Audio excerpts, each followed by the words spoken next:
Buletin Didik 22 Jun bersama saya Tarushdin Muhammad Nazri. Assalamualaikum dan salam sejahtera. Kementerian Pendidikan KPM tidak bercadang untuk mengkaji semula sejarah sebagai subjek wajib lulus dalam peperiksaan CJ Pelajaran Malaysia SPM. Menteri Kanan Pendidikan Datuk Dr. Razzie Chiddin berkata, sebaliknya kementerian akan melihat semula punca ramai calon SPM yang gagal dalam subjek sejarah dalam peperiksaan itu pada tahun lalu. Tidak ada sebarang perancangan untuk kita mengkaji semula sejarah sebagai subjek wajib lulus, dan apa yang penting adalah untuk kita melihat apakah faktor-faktor penyumbang kepada keputusan tersebut dan mencari satu pendekatan intervensi yang bersesuaian bagi memastikan anak-anak kita yang lahir daripada sistem pendidikan kita ini dapat menguasai subjek sejarah, dan kita dapat pastikan pada masa-masa akan datang jumlah murid yang gagal mata pelajaran ini dapat kita kurangkan dari semasa ke semasa. 16 Jun lalu, Ketua Pengarah Pendidikan Datuk Nur Zamani Abdul Hamid memaklumkan 75,455 calon tidak layak mendapat sijil, termasuk yang tidak menduduki peperiksaan atau gagal dalam peperiksaan SPM 2021. Sementara itu, Timbalan Menteri Pendidikan Datuk Muhammad Al-Amin sebelum ini turut menyeru pelajar yang gagal atau kurang cemerlang dalam SPM baru-baru ini untuk melanjutkan pelajaran atau mengikuti kursus kemahiran. Katanya peluang untuk pelajar menyambung pengajian terutama dalam bidang kemahiran dan vokasional masih terbuka luas.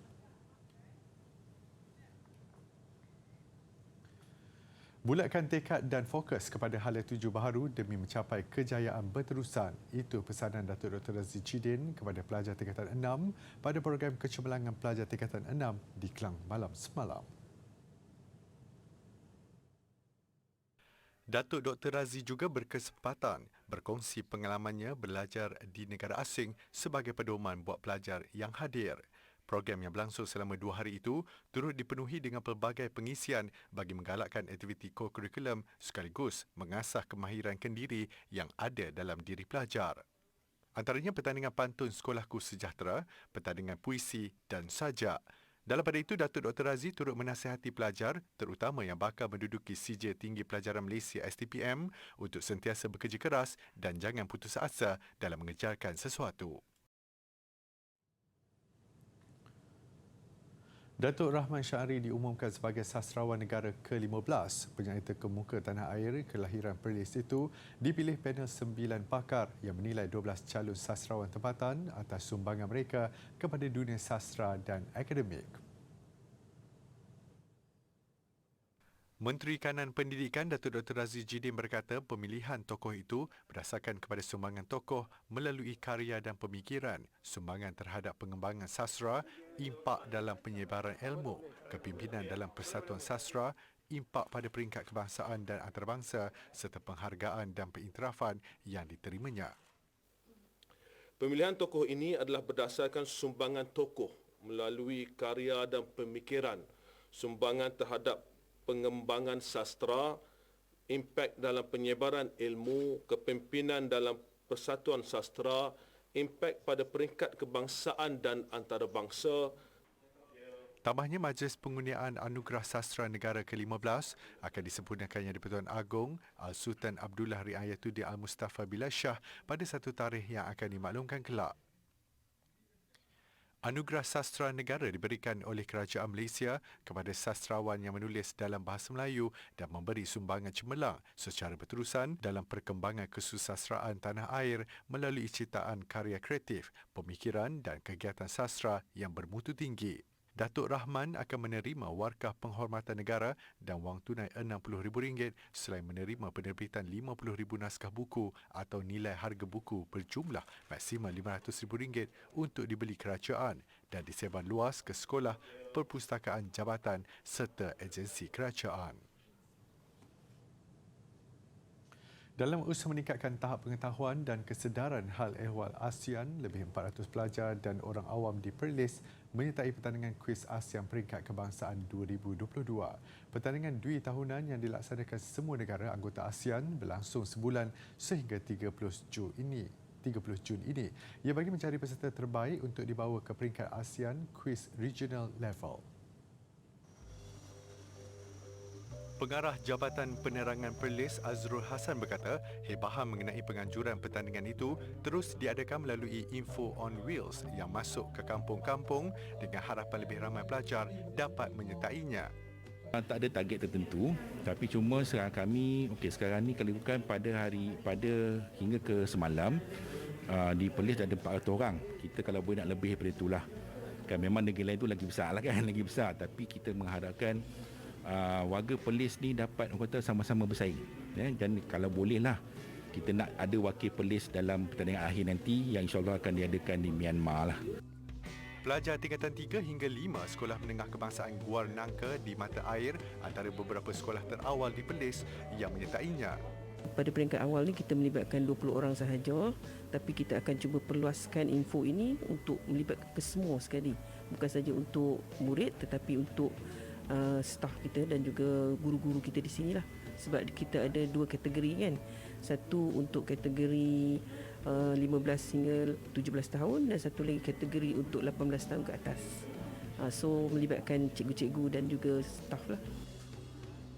Peserta perlu melepasi 3 tahap untuk ke peringkat tertinggi mewakili negara.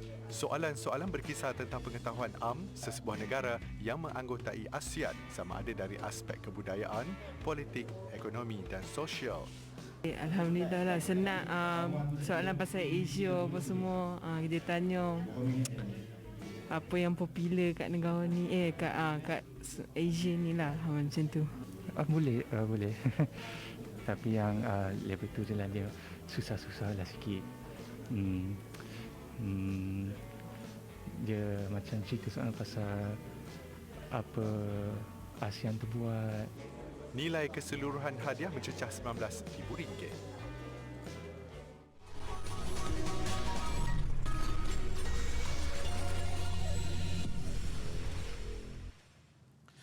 Bagaimana mahu menikmati udara sejuk tanpa perlu menggunakan pendingin hawa? 3 murid dari Sekolah Rendah Jenis Kebangsaan Tamir Rawang berjaya menghasilkan inovasi itu melalui sistem penyejuk udara mudah alih Ayurveda. Inovasi itu sekaligus membolehkan mereka meraih anugerah ciptaan terbaik pada pameran penyelidikan, reka cipta dan inovasi antarabangsa UiTM AIRI 2022. Pusingan akhir pertandingan ini berlangsung pada 16 Jun lalu. Sebelum itu, pasukan yang terdiri daripada VN Vishnavi, VV Yuvan dan TK Kanish ini berjaya meraih anugerah emas bagi kategori junior.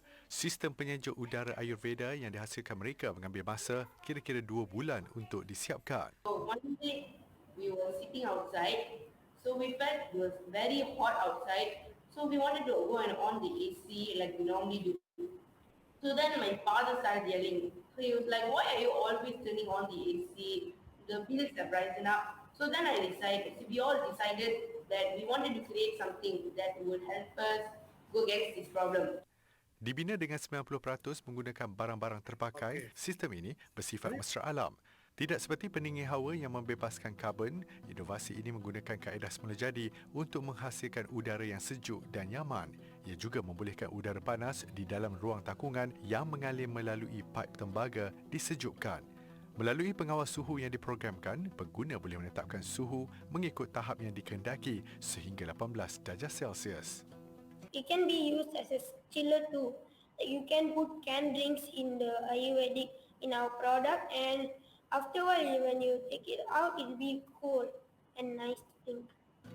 Bukan itu sahaja, inovasi ini mampu membekalkan udara sejuk dengan aroma Ayurvedic untuk pertanian herba dan penternakan. Lebih menarik, rekaannya yang ringan membolehkan ia sesuai dibawa dan diguna di mana sahaja. Everybody can use it, especially the campers, campers. Now, a lot of people going for outdoor activities and so on, right? So this is a very useful because it has solar. It is powered by solar. There's 2 types. You can use solar power when you're outside, outdoor. When you're indoor, you can just hook it up to a power point, power plug, AC current. So you shouldn't have an issue.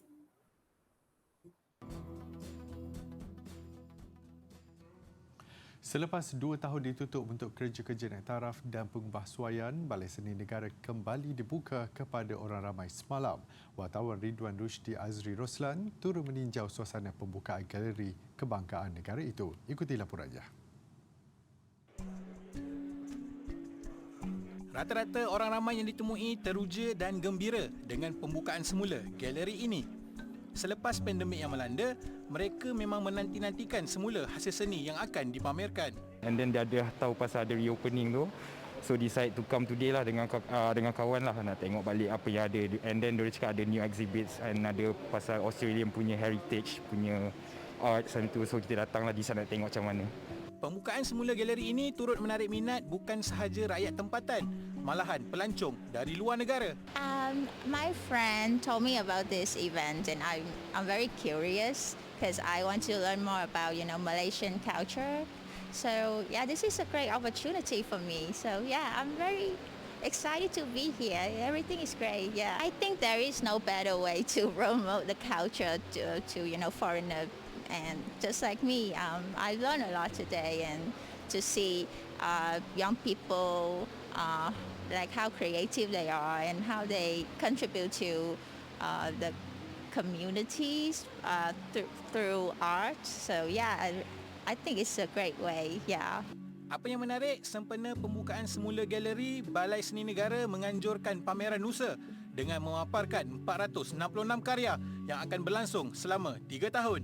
Okay, so basically tema Nusa ni menceritakan tentang koleksi-koleksi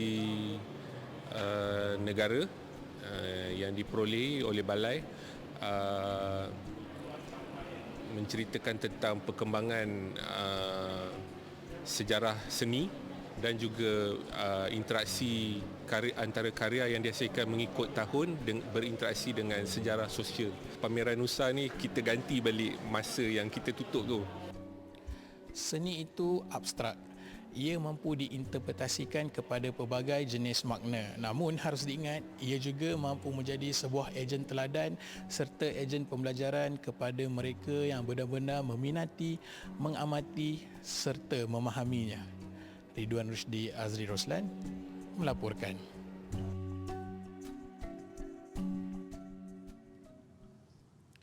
Penghasilan produk kraftangan berasaskan rotan mampu menjana pendapatan yang lumayan. Justru bagi membantu masyarakat orang asli menguasai kemahiran itu, Kraft Johor melatih mereka menghasilkan pelbagai barangan berasaskan rotan yang bermutu tinggi. Dalam program ini, masyarakat orang asli suku Kanak di Kampung Sungai Selanggi, Kota Tinggi diajar kaedah menganyam rotan oleh 3 tenaga pengajar berpengalaman. Objektifnya membantu masyarakat orang asli menghasilkan produk bermutu dan mempunyai nilai komersial yang tinggi. Antara barangan yang dihasilkan ialah bakul, tudung saji dan kerusi rotan. Menurut pengarah Kraft Johor, permintaan terhadap kraftangan berasaskan rotan sangat tinggi, terutama dalam kalangan pelancong asing. Kita melihat kelebihan yang ada pada kaum Kanak ini ialah bahan mentah rotan yang senang diperolehi di hutan. Jadi kita telah bermula pada 2011. Peserta dapat mengambil sendiri rotan segar untuk dijadikan produk. Jadi kita akan fokus kepada produk-produk yang berorientasikan pasaran, yang ada permintaan di pasaran, untuk kita beri kemahiran kepada peserta ini untuk mereka membuat produk yang ada permintaan. Jadi kita fokus kepada 1-2 jenis produk yang kita boleh jual. Usaha ini turut disambut baik masyarakat orang asli Kanak yang boleh menjadikan anyaman rotan ini sebagai salah satu mata pencarian mereka. Mula kita cari rotan kat dalam hutan. Lepas tu kita ambil, kita kan ada duri kan, kita buang dia punya duri dia. Kadang buang sisik apa semua tu, dia jemur je, lepas tu terus buat. Lepas tu jadilah bakul, dia sukalah nak buat bakul apa, bakul dobi ke, bakul bawang ke, bakul payung ke. Ikutlah masing-masing nak buat apa. Macam bakul buah pun boleh juga kena buat. Biasa kalau cari dapatlah 2-3 ni. 2-3 helai dapat. Tapi masuk dia jauh lah. Naik bukit, dorong bukit cari dia. Cari rotan ni payah sikit lah. Lagi pagi apa petang lah. Nak ambil, nak tarik, nak ketuk lagi duri dia tu. Masyarakat orang asli Kanang adalah suku orang asli yang semakin berkurangan di Malaysia. Menurut Daftar Jabatan Kemajuan Orang Asli Jaguar, 80 orang dari 25 keluarga suku Kanak yang tinggal di Kota Tinggi adalah suku terakhir yang masih ada di negara ini.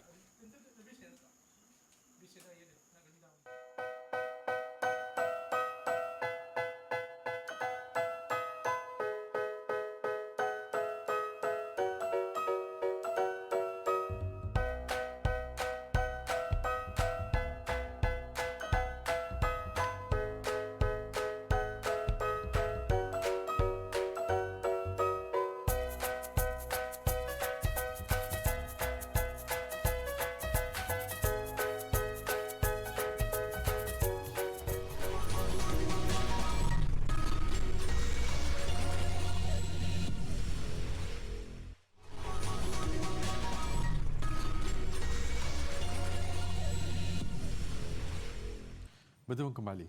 Bayi dan kanak-kanak di Amerika Syarikat menerima vaksin COVID-19 bermula semalam. Ia selaras kebenaran yang dikeluarkan pihak berkuasa Amerika Syarikat bagi vaksin Moderna dan Pfizer ke atas bayi dan kanak-kanak berusia 6 bulan hingga 5 tahun. Pusat Perubatan Montefiore di Bronx, New York antara yang menjadi tumpuan ibu bapa dan penjaga yang membawa anak mereka mengambil vaksin. Sebelum ini, Pusat Kawalan dan Pencegahan Penyakit CDC mengeluarkan nasihat pengambilan vaksin kepada mereka yang pernah mengidap COVID-19 bagi tujuan melindungi mereka daripada dijangkiti semula.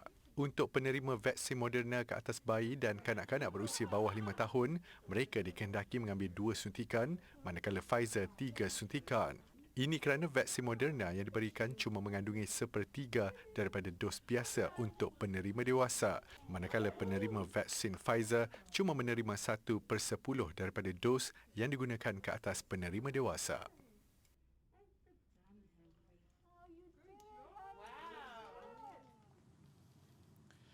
Pandemik COVID-19 yang menjadi punca penangguhan Sukan Olimpik Tokyo menyebabkan kos penganjurannya turut meningkat sekali ganda.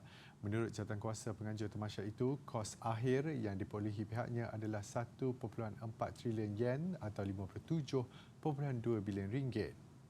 Ia meningkat sekali ganda daripada yang diunjurkan pada 2013 ketika Tokyo dianugerahkan selaku penganjur sukan itu. 55% daripada kos itu ditanggung oleh agensi kerajaan Jepun, khususnya Kerajaan Tempatan Metropolitan Tokyo. Mengikut kajian Universiti Oxford pada 2020, Tokyo adalah sukan Olimpik yang paling mahal pernah dianjurkan.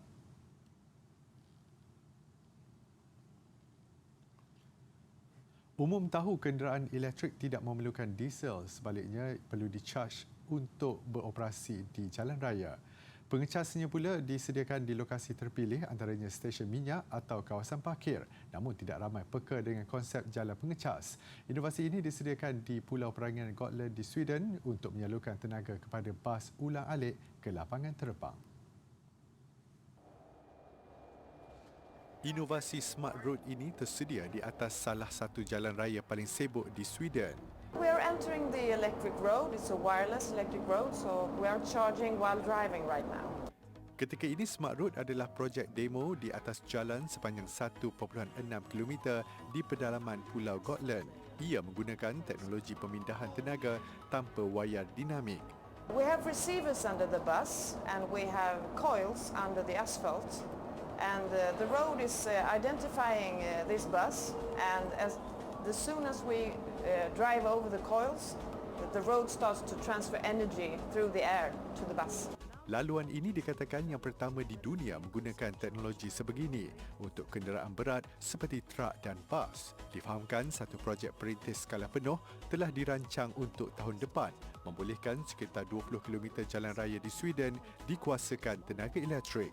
Kerajaan Sweden menyasarkan 2,000 km jalan raya di Sweden dikuasakan tenaga elektrik menjelang 2030 sebagai usaha mengurangkan pengeluaran karbon dioksida.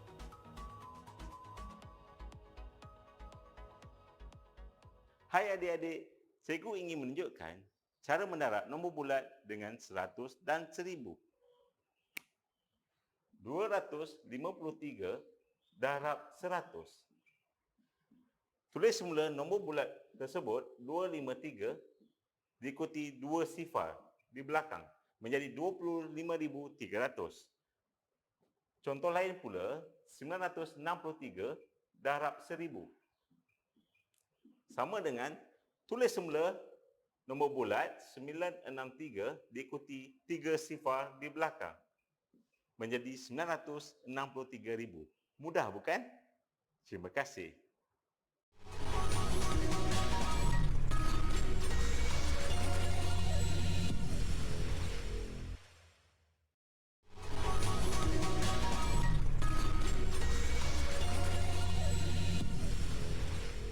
Sukan. Kejuaraan rugby kebangsaan bawah 19 tahun, Johor bagaikan memberi amaran awal buat lawannya Negeri Sembilan menjelang aksi final Ahad ini apabila mudah mengalahkan Kuala Lumpur 40-0 pada aksi separuh akhir. Pertemuan Johor dan Kuala Lumpur yang berlangsung di Padang Astaka Petaling Jaya nyata berat sebelah. Sebaik meraih mata penalti pada minit ke-15, dominasi penuh ditampilkan Johor yang berjaya melakar 2 try pada babak pertama. Bersambung selepas rehat, penguasaan Johor terus sukar dicabar Kuala Lumpur. Denny Iskandar Shahrudin menjadi tumpuan apabila mencipta 2 try pada minit ke-44 dan 56 sebelum pemain gantian Muhammad Yusri Sadiq Muhammad Yusof menambah satu lagi try sekaligus menekapkan kemenangan 40 tanpa balas untuk Johor langkah ke perlawanan akhir.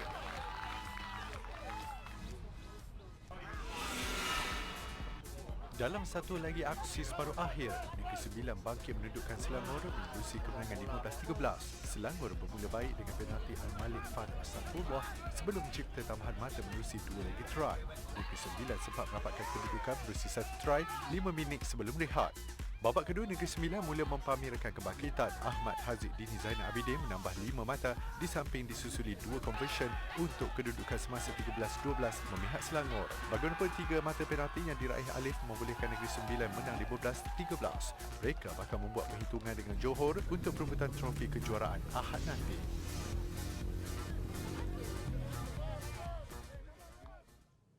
Kejuaraan Motocross Dunia MXGP 2022, seorang lagi pelumba negara dipilih untuk melengkapkan 4 tiket wildcard bagi menyertai pusingan 12 yang dijadual berlangsung di Samota Sumbawa, Indonesia hujung minggu ini. Muhammad Syukur Kamarudin menyertai 3 lagi wakil negara, Muhammad Hakimi Aroli, Ai Darwin dan T. Patipat yang julung kali menyertai kejohanan berprestij dalam arena motocross itu. Berusia 33 tahun, Syukur mahu memanfaatkan peluang ini sebaiknya di pentas tertinggi arena motocross. Apatah lagi, ini adalah penyertaan julung kali Malaysia di kejohanan dunia itu. InsyaAllah kita akan cuba sedaya upaya dalam MXGP World Championship ini dekat Sumbawa, Indonesia, dan kita akan cuba mengharumkan nama Malaysia, beri yang terbaik untuk semua rakyat Malaysia. Yang pertama kali kita akan mewakili Malaysia. Pertama kali dalam sejarah yang kita akan mewakili Malaysia. Harap yang terbaik, doa semua. InsyaAllah kita akan cuba yang terbaik. Di Indonesia nanti, Syukur dijadual menyertai kelas MX1 450cc, manakala Hakimi, Darwin dan Patipat beraksi dalam kelas MX2 250cc. Mereka dijadual mengharungi aksi pemanas badan bermula esok sebelum saingan sebenar berlangsung pada hari Jumaat. Aminuddin Idris, bekas pelajar IKBM Peretak Kuala Kubu Baru Selangor, dipilih sebagai Wira Tivet Kementerian Belia dan Sukan. Anak kelahiran Johor ini merupakan graduan jurusan terbaik lelaki semasa di IKBM Peretak. Pencapaian terbaik Aminuddin adalah menghasilkan awesome ruler iaitu pembaris seberguna yang memudahkan kerjaya tukang jahit. Produknya telah terjual sebanyak 1,400 unit bukan sahaja di Malaysia, malah di Singapura dan Brunei. Kejayaannya diharapkan menjadi contoh dan motivasi kepada pelajar kemahiran juga kepada belia negara.